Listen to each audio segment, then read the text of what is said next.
Bom dia e a santa paz do Senhor Jesus, uma linda terça-feira abençoada por Deus. Gostaria de mencionar algumas das palavras da Bíblia. Gênesis, primeiro livro da Bíblia, capítulo 22, do versículo 1 ao 19. O texto: Deus prova a Abraão. Quer dizer, a Abraão, Deus prova a Abraão. Então nós olhamos pela Santa Escritura, nós vemos no versículo 18, eu voltar um pouquinho para trás, nós vemos que aconteceu a promessa na vida de Abraão e de Sara. Foi mais ou menos 25 anos. Abraão, quando teve a chamada, tinha 75 anos, aconteceu as promessas, 100 anos, Sara tinha 90. Então, irmãos, nós vemos que ali no capítulo 18, era impossível acontecer as promessas. Aconteceu, irmãos, que se Deus falou, vai acontecer. Até Sara riu dos anjos, né? Capítulo 18, do mesmo texto de Gênesis. Mas quero comentar nos capítulo 22, irmãos, onde eu li o tema, né? Mas que é uma prova, irmãos, né? O Abraão já estava mais que provado, né, irmãos? Tanto tempo para cumprir a Escritura, mas ainda Deus, né, pegou firme com Abraão, né? Pediu o filho dele, o único filho, é o Isaac. Deus pediu, né? Filho das promessas. Quem que tem coragem de dar um filho hoje, né, irmãos? É difícil hoje, né? Nos dias que nós estamos vivendo. Naquela época também, fora de Abraão, não poderia ter outras pessoas que fizessem o mesmo sentido que Abraão ia fazer. Ele podia ter avisado Sarai. Abraão podia ter avisado, né, que Deus tinha pedido o filho. Não, ele saiu quietinho, levantou de madrugada e foi, né, com o menino. Eu creio que Isaac tinha uns 12 anos, mais ou menos. Tem coisa que não possamos contar para a mulher, espalhar, irmão, dá problema das vezes. É gente e Deus. E Abraão e Deus saiu com o objetivo. Se Deus falou, eu vou cumprir, né? E saíram, mas eu vejo no versículo 5, irmãos, eu vejo duas classes de pessoas na presença de Deus. Versículo 5, para os irmãos entender. Então disse a seus servos: esperai aqui com o jumento.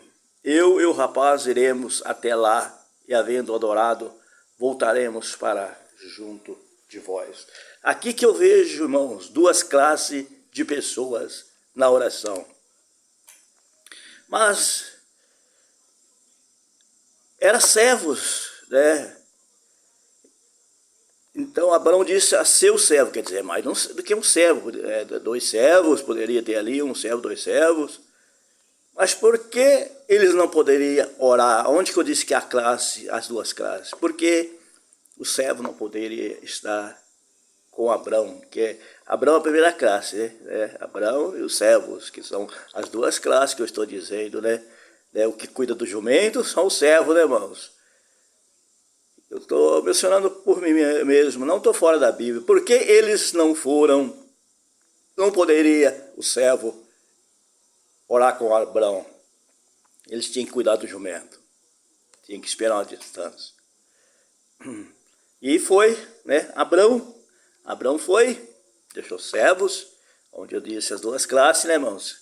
Que cuida do jumento, que ora, né? Estou falando dentro do versículo 5, irmãos. Se nós pararmos, meditarmos, duas classes de pessoas, mas não sei se é para que serve, irmão. É uma pergunta que eu faço para mim mesmo, né? A diferença desse servo que não poderia estar com Abraão para o sacrifício, ou para orar, né, irmãos? Mas que chama atenção também nesse texto: tomou Abraão a lenha do holocausto e colocou sobre Isaac, seu filho, porém levava nas mãos logo o fogo, quer dizer, o fogo e o cutelo. E assim caminhava ambos juntos. No versículo 6, irmãos. Lenha. Holocausto tem que ter, o sacrifício tem que ter, irmão. A lenha, Abraão preparou a lenha, colocou sobre o sacrifício, que é Isaac, né? Porém, levava nas mãos o fogo e o cutelo. Fogo e o cutelo, para o sacrifício ser completo. E nós olhamos, e assim caminhava ambos juntos. Mas, no versículo 7, quando Isaac disse a Abraão, o filho já é inteligente, né, irmão? A criança, Isaac, jovenzinho, moços, ele já era uma criança formada, disse a seu pai, o Abraão. Meu pai, respondeu Abraão, eis-me aqui, o meu filho. Perguntou-lhe Isaac, eis o fogo, a lenha, mas onde está o cordeiro para o holocausto? Onde está o cordeiro? Ele já ficou meio ressabiado, né? Eu vejo a lenha, vejo o fogo, vejo o cutelo, mas cadê o sacrifício? Cadê o sacrifício? Pergunta dos jovens, Isaac para seu pai Abraão, né? Inteligência, homem inteligente, criança inteligente, né? Temos que ser inteligente na presença de Deus, na escritura do Senhor. Temos que entender o que o Senhor fala conosco. Versículo 8, para encerrar. Respondeu Abraão, Deus proverá para si meu filho o cordeiro, para o holocausto, se ia ambos juntos. Então, irmãos, Deus proverá. A pergunta de Abraão, a resposta de Abraão para seu filho Isaac. Deus proverá. Deus proverá. Mas que nós for mais adiante, né? Se nós olharmos mais no versículo 11 ali, quando Abraão já prepara o sacrifício que era Isaac, colocou as lenhas, né?